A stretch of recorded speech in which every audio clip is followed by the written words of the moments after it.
welcome back again from MC Park to my go. Yay. Emma likes the Kermit arms where she does it. Well, thank you for being here. This is awesome. We've been wanting to talk to you. Emma has been a Minecrafter forever. I don't know how many hours she spends on this, but she has built and rebuilt and started over and everything else. But this has been kind of like a mashup she's wanted to have. So thank you for the time. Well, excellent. I'm glad to be able to make the time. Yeah, and you and all the work you guys have done is amazing. So we have 10 questions that are about you and MC Parks, and we have 5 that we call the fun 5 that are just what would you prefer kind of thing related to Disney. Yeah. Okay. So, are you ready for number 1? Okay. Here is number 1. When did you become a Disney fan, and what is your first Disney Park memory? Oh, that's a tough one. I'd been going to Disney parks probably since I was, I'd say probably like 1 or 2, so really, really early. And my first Disney park memory, probably not my first one, but one that really stands out is I happened to be there on a family vacation in 2005. And we were at Epcot one day, and it just happened to be Soarin's opening day. Oh, wow. And that's a memorable day. We got to ride Soarin' on opening day at Epcot, and it was really cool. But all I remember as, the little 7-year-old me was like, oh my gosh, we're waiting how many hours for this? It was really cool. I loved it. And now they built a 3rd theater. Yeah. And it still has waits like that. Yeah. It's just crazy. Not as bad, though. But. No, not quite as bad. But that's awesome. Remember, what was the ride you rode the most on your first visit? We talk about it in the past. Winnie the Pooh. Winnie the Pooh. What was my mom's favorite? Her first visit was when she was 4. So we lived on Winnie the Pooh for quite a while. Hey, that's still one of my favorites. I love the Tigger part the other part where they're floating in the water. All right, you ready for number 2? All right, here is number 2. What drew you to Minecraft, and have you always been a gamer? So I started playing Minecraft in the really, really, really early days. It was still in like the alpha version, so like super early testing. Yeah.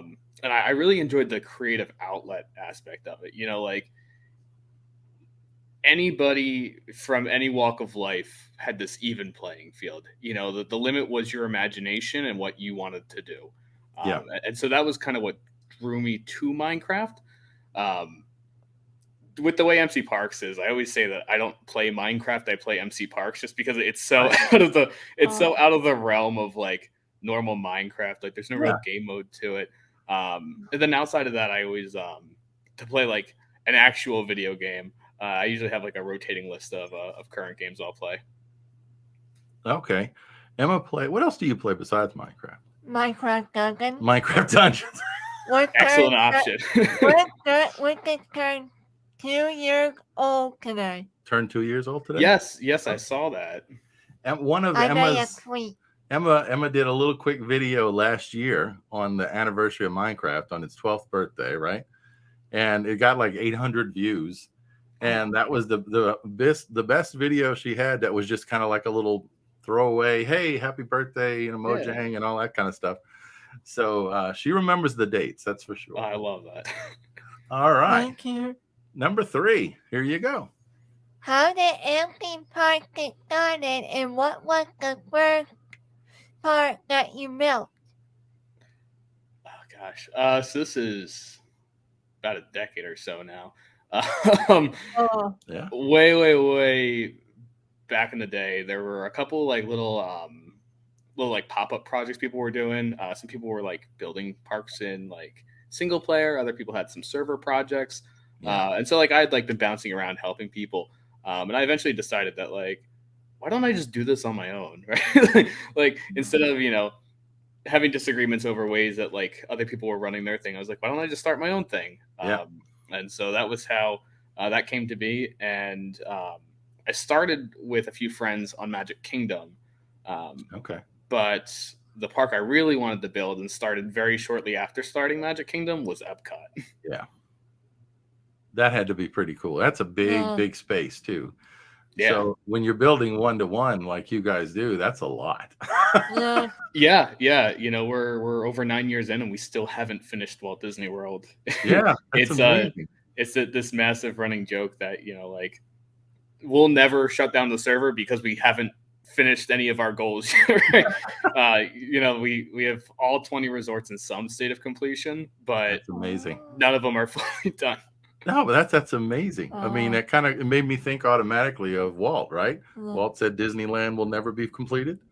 So there you are. You're following in his footsteps. That's the goal. All right. Number 4. Wait, have y'all finished Animal Kingdom? We're working on Animal Kingdom. Oh, okay. Yeah, we have some stuff done. You know, in order for us to call a park finished, we need everything. And unfortunately, in 2017, they made a pretty big expansion to Animal Kingdom with a very technically impressive ride that's proven quite challenging for my team. Yeah, that and what happens in the Avatar? Yeah, well, we were talking about Avatar there, but when they took out rides, like they took out the Primeval World. Primeval World, did y'all take it out or you left it there? So in some cases we'll take stuff out, in other cases we'll keep it. You know, we try to keep things up to date and 1-to-1. But if it's for nothing, you know, like Primeval World is now stroller parking. Yeah, exactly. It's just an open space. Yeah. Yeah, there's more value in us having it open. Leaving it there, exactly. Yeah, there's people that have never experienced it that would wonder, you know, how it was and what you saw when you were on it and everything else. It might take a walk of you and Yeti though for Equifax and Avatar. Y'all got the Yeti working. No Yeti yet. We figure once it starts working in real life, then we'll start putting. That's right. It's got to be matched, right? So when they get it fixed, Disney gets it fixed, they'll have it. There you go. All right. So here's number 4. What is your latest park project and how can people visit your Minecraft server to explore your parks? So our latest project is we're getting ready to open the first part of Disneyland Paris later this spring. So that's going to be really exciting. Yeah. It's always a challenge when it's not an Orlando park. I am local to Orlando, so it is much easier for me personally to at least visualize what the parks look like and get kind of like a feel for it. We ran into this challenge a couple years ago with Tokyo and how it was a park that pretty much none of the team had been to. So we struggled a lot with a mix of like gathering resources, a massive language barrier, and just figuring out like how do we move with a layout so different. And then the other half of that question was how to connect. It's main.mcparks.us on Minecraft Java. Going on that one. Yeah. On the computer. Yep. Yeah. There you go. All righty. Are you ready for number 5? C. C? Okay. 5 for you. Yes. 5. There you go. Your turn. 5. Yes. Okay. Come on. Okay. Are you nervous now or just got the giggles? All right, go ahead. You want me to do it? No, you're going to do it. No, I got it. Okay. I came up with the question yesterday. You did. Come on. When building the Magic Kingdom, for example, how long has it taken? Okay, I see your word. Yeah, we got our cameras mounted here, and it's a little bit in the screen. What is there now, and how about many blocks have been placed? Do you have an estimate? So each park takes a really long time. Yeah. So we've been doing this for 9 years, and Magic Kingdom isn't actually finished yet because we constantly are going back and evolving what we have, and certain parts of parks are just way more challenging than others.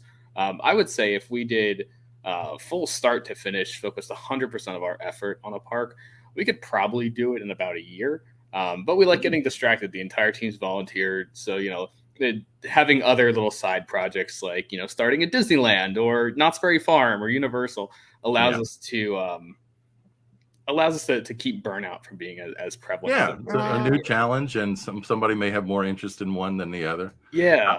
I don't think we have a question about this, but how many people are on your team?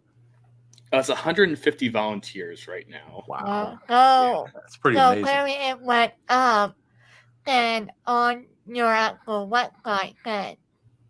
Oh, the original website? Yeah, the website may not have the latest number. But yeah. It's a large group. 150 something people. That's pretty amazing. Pretty much until March of 2020, it was in the 50s.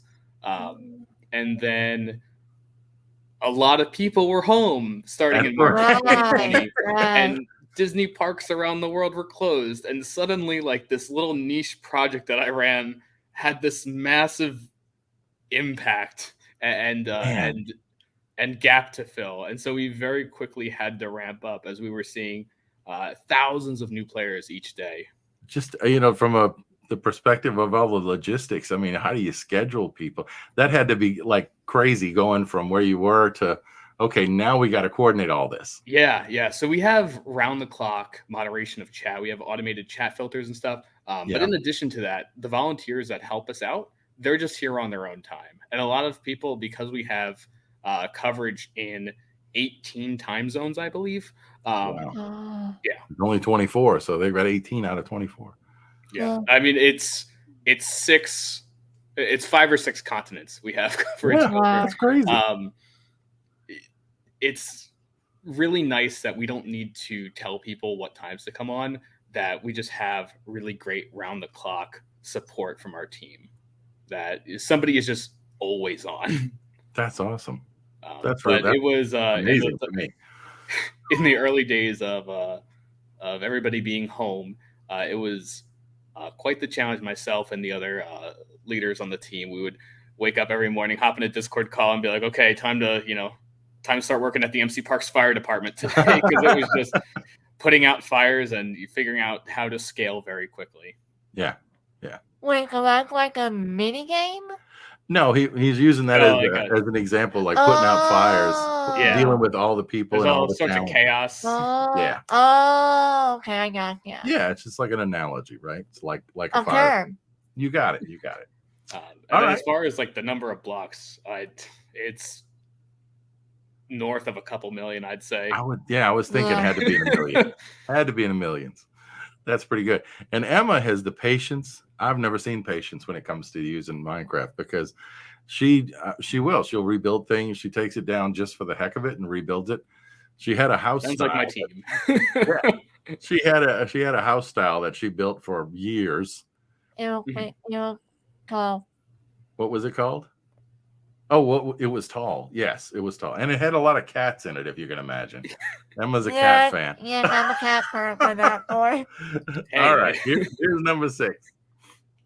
Will MC Parks be in the Minecraft Marketplace on the Bedrock Edition or console one day?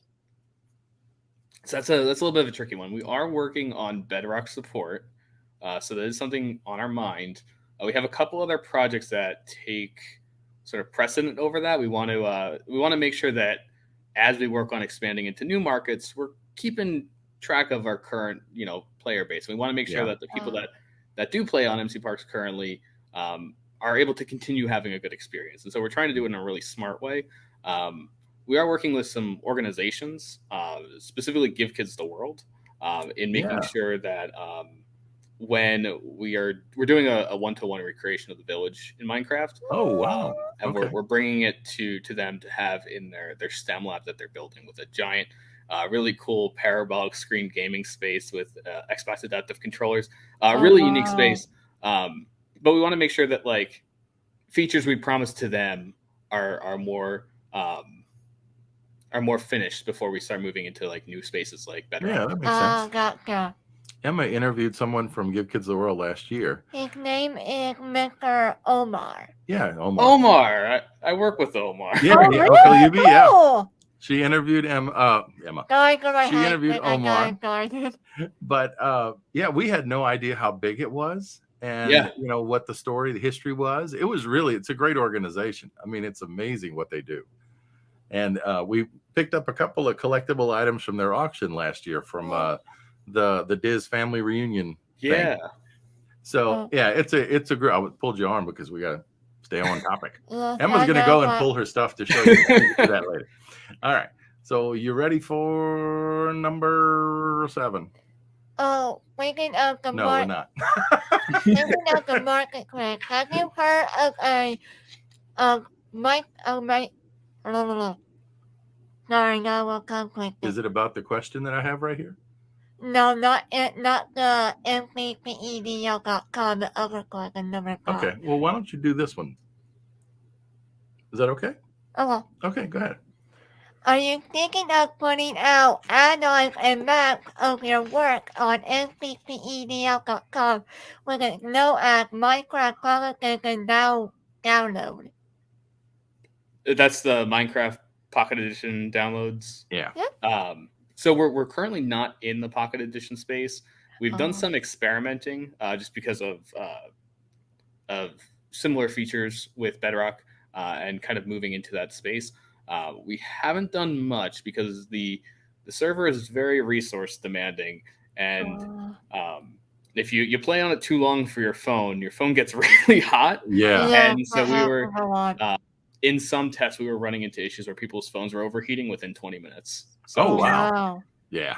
So it may not be a good platform for that. Yeah. The team does really great work putting in a bunch of details, Oh yeah. That's the smallest sign, but it doesn't always translate to smaller platforms as well. Well, and that was a good question you had though, because now you understand maybe why not, right? Yeah, cool. All right. Here's number 8.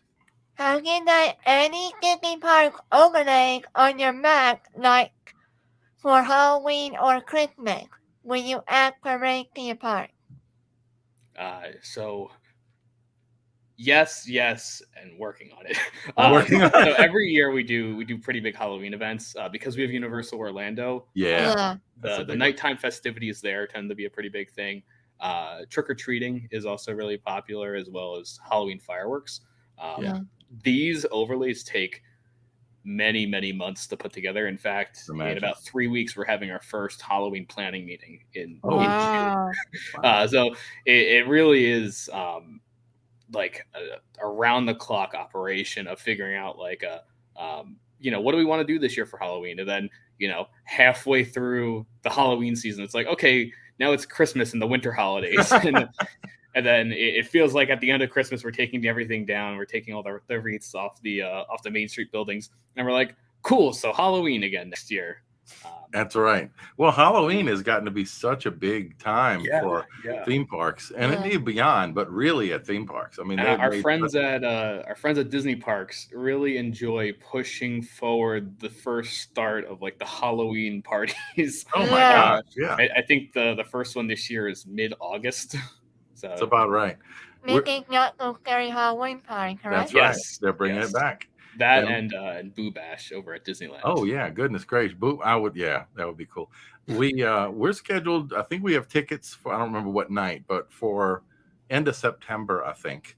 Nice. To go to one of the parties at Magic Kingdom, and of course, I'm glad they're back. It's been a while. Oh, I'm looking forward to it. The parade was always amazing. Hopefully they'll bring the parade back. Yeah, they did. They just did a great job with that. And I like the scene how they did the live mandatory with the grave digger. Oh, the grave diggers in the parade. Maybe y'all could do something like that when y'all start doing parade.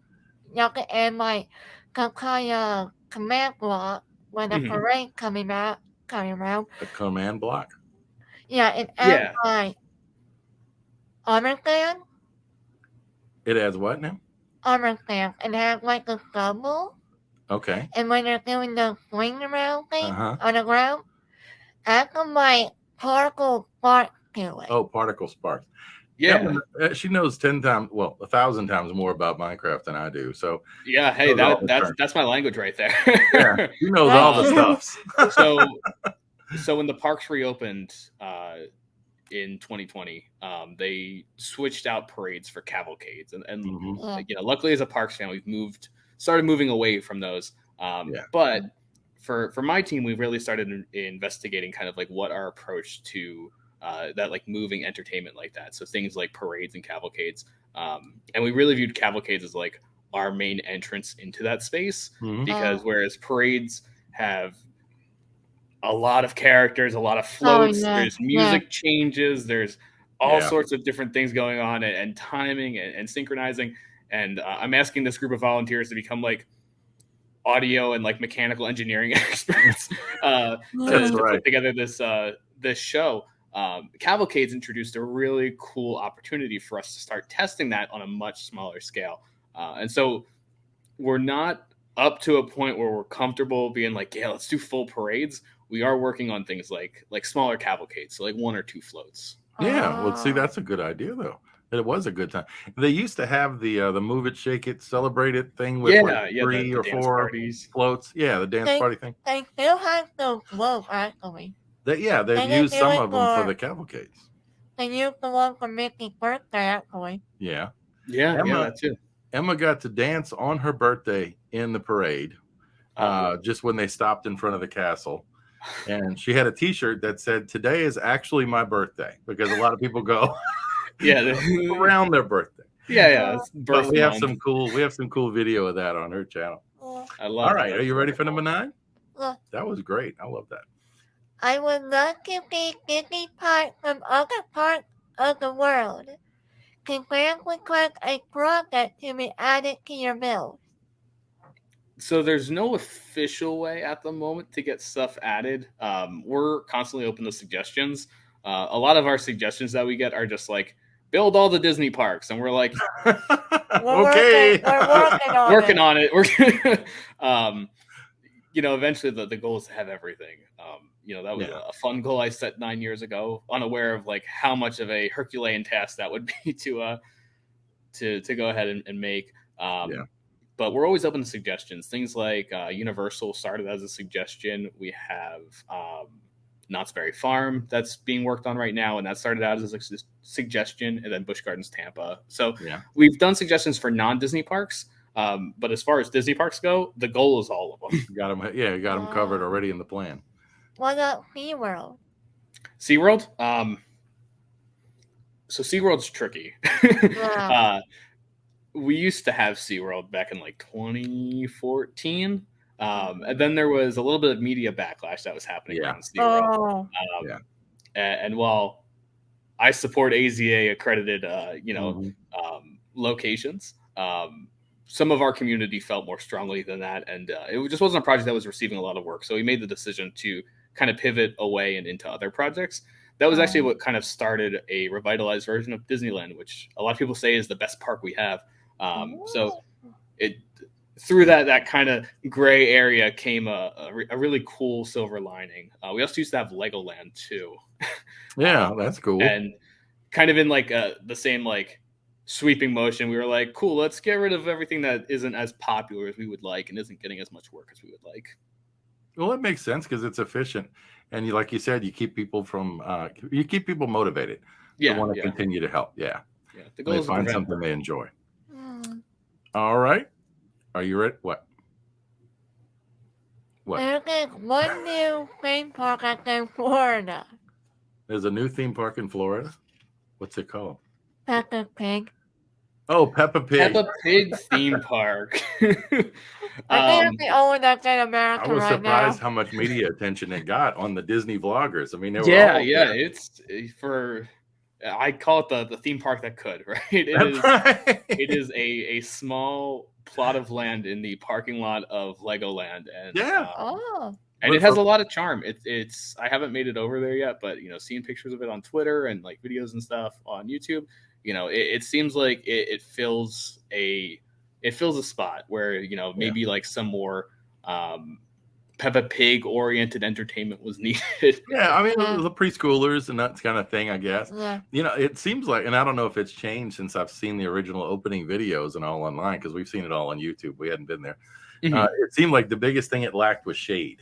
Yes, because, that's got to be harsh on these little kids too. But so it's funny you mentioned shade. Shade is like the Achilles heel to my team, right? So a lot of the outlining we do is based off Google Earth.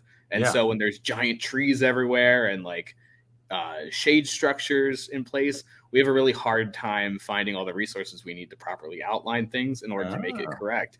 Okay. So a place like Peppa Pig without any shade sounds like a slam dunk for my team being able to like make that in like a week. Yeah, there you go. Maybe y'all can add that to y'all list later on in the future to work on. Well, the kids that are going there now in a couple of years are going to be Minecrafters, I'm sure. So that's pretty cool. All right, are you ready for the last regular question? Yeah. Okay, this is the last regular question. How can people learn more about MC Park and volunteer to help build or otherwise support your work? So the best way to learn more about us is through Discord. I don't know if you guys are active in Discord, but discord.com or discord.gg/mcparks. We also have a website, mcparks.us. On there, you are able to fill out an application to join the team. We receive about 50 to 75 applications a week. So we're constantly looking through and trying to find more people to help us out. Do y'all have certain qualifications you look for? There it is. My internet. Oh, did my internet cut out a little bit? Yeah, it froze for a second. A little bit, we're good. But you're good. I didn't catch your question. Oh, I'm sorry. Yeah, I was asking, are there certain qualifications that you look for? For the most part, we're looking just for like preliminary knowledge, and for some of our more technical roles, just some sort of baseline skill. It's kind of like hard to verbally quantify it as far as what we are actually looking for. But if you're going to apply to join the Imagineering team and be one of our builders, we're looking for people that can kind of match where the level we're at and have like an understanding of basic geometry and trig, because a lot of the heavy lifting of the work we do is outlining and height mapping buildings, and there's a lot more math involved in building Disney World and Minecraft than you would think. I can imagine there is, yeah. And then for like the guest relations folks that are people maybe that are moderating or whatever, it's just basically, I guess, good people skills and knowing what the rules are and maintaining, I guess. Yeah, really strong like soft skills and just being like an active vocal presence in the community. Okay. One question I had, because we had on there about other types of support. How do you guys support the expenses that you have related to it? Can people donate? How does that work? Yes. So we accept donations. Luckily, we have been extremely lucky over the past couple of years that as we've had to scale our operation dramatically, we've had a wonderful rallying support system behind us, willing to help fund those expansions. Our costs right now are between $1,000 and $1,500 a month. So it's it's not small change that it takes to operate. And I'm really glad that our development team and the co-owner Ryan, they've done an amazing job optimizing everything. So it's a lot lower than it could be. Okay, well that's good. They're keeping it efficient, but you could still use the support. Yeah, that makes sense. I do have one more question for y'all. Okay. Yeah, absolutely. Have you heard of a Minecraft creator called Raggleberry? They're the one who made the 50th map recently for Minecraft Bedrock Edition for the Magic Kingdom. What's the name? Raggleberry. Raggleberry? Razzleberry?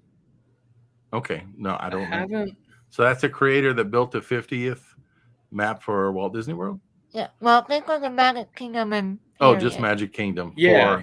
Okay. The wonderful people at Walt Disney World made an official Bedrock map. I was talking to some of the guys that worked on it, and they said that they would do call them research trips to MC Parks Glad we could help you to compare. Which, is fine. Having been in the space for 9 years, I understand that is a massive task, and they had a lot more pressure than just a fan-run operation. But the work they did was spectacular. Oh, cool. Yeah, they did a very good job, but not all the rides were there. Mm-hmm. Yeah, they did probably a limited number to get it finished in time, I would guess, maybe. Or the things they wanted to focus on. right? But the whole American one is a good job. They did add a few of Paul Regan's voice lines in there. But the funniest thing is, when you're in the queue walking up to the door, you can already hear Paul Green start doing a narration. Oh, you can hear Paul Frees's narration from outside? Remember I did a video like that to you? Yeah, that's right. There were some cool audio bits that they were able to get. So they, being an official project that was selling for real life money, they had a lot of like legal hurdles to jump through. And so they weren't able to get all the audio exactly right, but some of the things that they were able to get, I was shocked. Because I was like, wow, you guys got through the red tape on that one. Yeah, I mean, people have been recording this stuff off the attractions forever. I mean, since they've been, cassette recorders. Yeah. And it changes. So getting something that you can use and everything else that people recognize, is probably not that easy, especially when you're doing it this way and you're going to, like you said, you're going to sell. There's a lot of stuff to do with that. Yeah. Anyway. All right. So we are up to the last 5, the fun 5 questions. Emma's smiling big. Okay. Are you ready for number 11? This is number 1 of the last 5. Okay. Go ahead. If you could have a 1-year supply of any Disney Park snack, which snack would you choose? Oh, that's tough. They're all so good. Thank you. I would say Disneyland specific churros.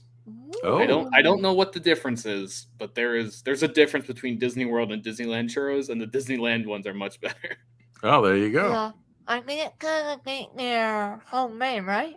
I don't know. I don't even remember if we got one the time we went there. Where, the Disneyland? To Disneyland, yeah. I don't think we did. We got other snacks, I think. We can do that next year. We should, yeah. Emma wants to take a trip for her birthday in April next year. I'll be 25. So we're hoping. Yeah, we're hoping. Nice. Well, happy early birthday. Thank you. I'll be very 25. early. Yeah, she'll be 25, so she's really excited. That'll be cool. All right. Number 12. Okay. Oh, wait. Mine would be melted butter popcorn. Yeah, she's pretty basic on the snack. She just likes popcorn. The Magic Kingdom. Magic Kingdom melted butter popcorn or Disneyland popcorn? Yeah. That's a good option. All right, number 12. Yeah, we got a gnat flying around here. I don't know what that's about. All right. Okay.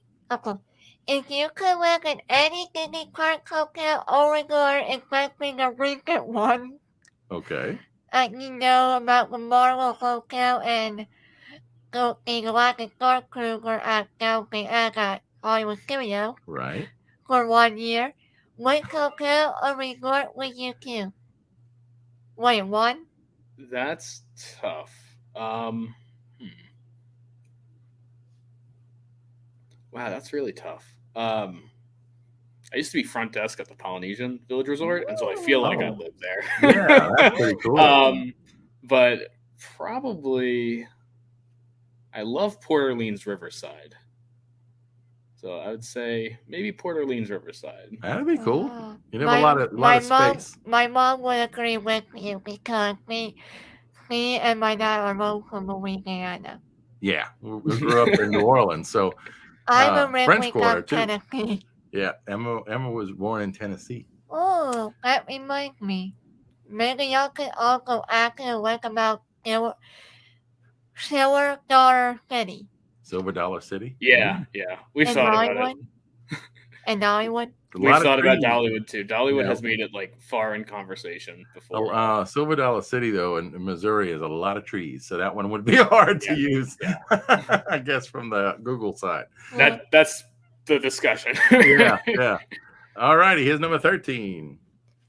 I would live at Fort Wilderness Campground. You know why? Why? In the cabin. You know why? Mm-hmm. Why? Have you heard of the old train that you can run there known as the Fort Wilderness Railroad? Yep, they used to have a train there years ago, right? Oh. And you would like to be there to kind of trace the old history of the railroad? Because the tracks are still there. Yeah, some of the tracks are still there. That's right. We had to go find them last time we were there. Huh? Oh, wow. All right, number 13. Okay.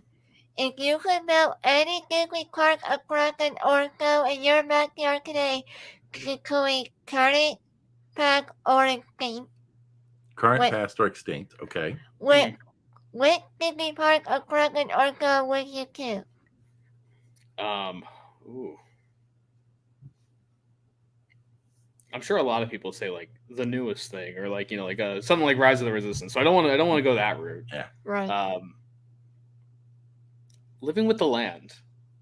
I feel like it'd be nice having a really cool like relaxing flume ride, and then you also have all the food there. I love that one too. It is a cool time to relax and literally cool off during the hot months. Yeah, and they did a pretty good job when we were there this past December with the lights, the holiday and everything lights. that they did. It's so pretty. They did a pretty good job. Did you guys ride it during the day or at night? Nighttime, didn't we? Nighttime. Okay. Yeah, we rode it at night. Yeah, night. Good. Okay. Yeah. Remember that thing of light in the greenhouse area. We had one response one time from someone Emma interviewed, Doug. Yeah. Remember Mr. Doug? With the Carolwood Society. Carolwood Foundation, I'm sorry. Out at Walt's Barn in Griffith Park in Los Angeles. Yeah. And he said he would build the railroad because you would have, and Disneyland, because you'd have to build everything that you saw from the railroad to make it complete. Yeah. I said, that sounds like you're cheating, but that's a good idea. All right. You ready for the next one? That's a good one. I like that. I would build the light mountain at Disney World. At Disney World, okay. I would go to show building. Yeah, show building's huge. You need a big backyard. Yeah. And you'd add the Hatbox Ghost, because I know where this is going. I've heard this many And at Fall Creek and the other park, maybe Imagineers who help work on the ride and the park to come haunted. Yeah, she wants the spirits of the past Imagineers to haunt her haunted bed. She's got some weird ideas, I'll tell you. Funny stuff. There's a market for that one. I'm imagining there would be. That could be a bed and breakfast. All right. Here's number 14. There you go. If you could only visit one specific Disney park for the rest of your life. Okay. Life.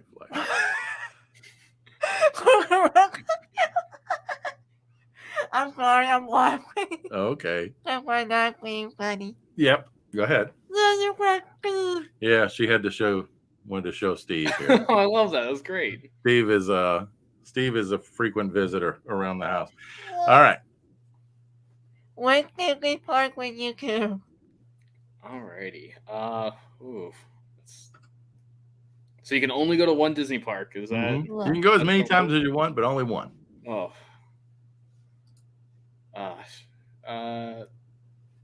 Probably Tokyo Disney Sea. I feel like that's probably a very common answer. Yeah. Several people have said it, but we can see why from the videos we've seen. Yeah. The people we've talked to. Because it's different than America. Yeah, and it's pretty amazing from what we hear. And the Carol where it's not equally to the climate zone because the Japanese doesn't understand the climate zone theory here in America. Yeah, they rethink it now. Yeah. Yeah, that would be kind of one of those once in a lifetime trips. We would love to do that one day. Yeah. I haven't been, but I've seen pictures and I'm like, I want to go. Oh, yeah, it's amazing. All right. I would. I knew you wanted to answer. Go ahead. Which one would you go to now? Because it changes. Disneyland. Good Park. Choice. Good choice. Walt's Park. Yep. We only been to it one time. We was back in 2019. Yeah, we need to get back there. Come on, next year. All right, here's number 15. If you could sit down with Walt Disney today and ask him one question, what question will you ask him? Oh, that's tough. I'd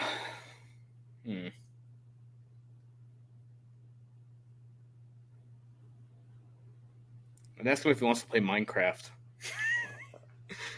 He probably not know what that is, though. Well, you have to explain, but he'd probably be fascinated with it, right? Especially to see how creative you can be. And you probably would like to meet Mr. Marcus Pearson, the creator of the creator of Minecraft. You never know, right? You never know. He was into all kind of creative opportunities. He could love it, right? No That was telling. a tough question. Yeah, this is one that we've had some really cool answers to, and in some, people are just like, I have no idea. Yeah. One person asked a really good one, and I don't want to be a bummer, but it was a good question, and we only heard it from one person. Was why did you start smoking? Because if you wouldn't have, but back then it was a common thing, and people didn't understand. It's like a consequence. But we've had some really cool questions. Yeah. I think this one, I think he'd love Minecraft because you could be so creative, right?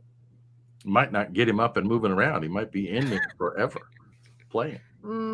You're thinking about Herobrine, aren't you? No, I'm not thinking about Herobrine. Well, that might be, but what you're saying might make sense. Okay, well, whatever.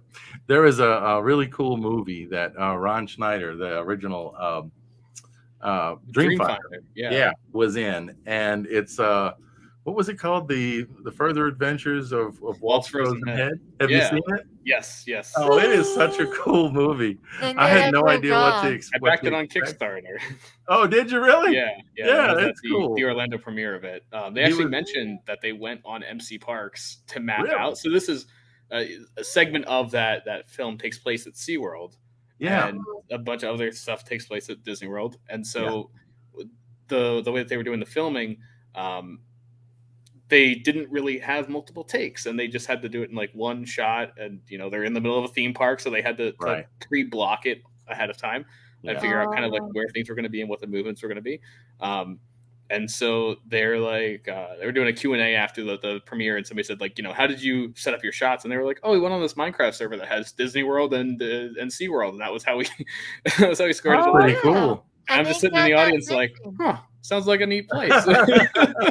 That's all y'all got mentioned. I need to get credit on that one. That's yeah. Oh, well, those are all of your questions.